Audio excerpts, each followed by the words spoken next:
نو چې کله هم ستاسو په جسم باندې په کومه حصه باندې درد راځي یا په خپه باندې یا په لاس باندې یا په سر باندې یا په ګرده چې په هره حصه باندې ستاسو د جسم درد راتلو یا ستاسو د مشرانو راتلو یا د نورو ملګرو راتلو نو په دې دعا باندې خپله هم ځان دموئ دغه نور مشران پې هم دموئ تاسو ته مکمل اجازت دی ځکه دا حدیث دی نو انشاءالله العظیم په یقین سره او په صحیح عقیدې سره دغه دم کوئ په صحیح طریقې سره کوئ په زندګۍ کې به انشاءالله دغه درد بیا تاسو په خپل وجود باندې محسوس نه کوئ او بیا به ونه ګورئ انشاءالله العظیم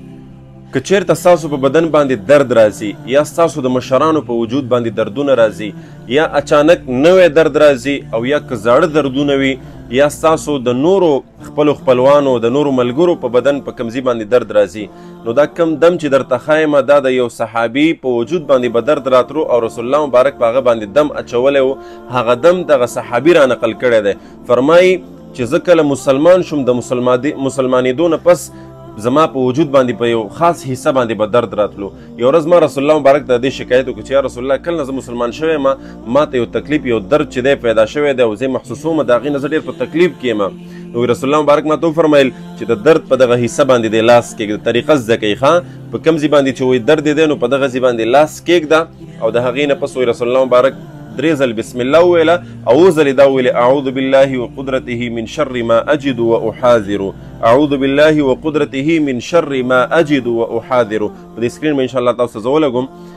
نو دغه صحابي وایي چې رسول الله مبارک زه دم کړم او چې کله نه دم کړی یم بیا ما دغه درد په خپلو سترګو نه دی لیدلی او د دې نه پس ما خپلو کور والاو ته هم دغه درد چې دی خاص کو او کله به چې په چا باندې درد راتلو تکلیف به پرې راتلو ما به دغه دم ورته کول او الله جل شانه به د دغې دم په ذریعې سره هغې ته شفا ورکوله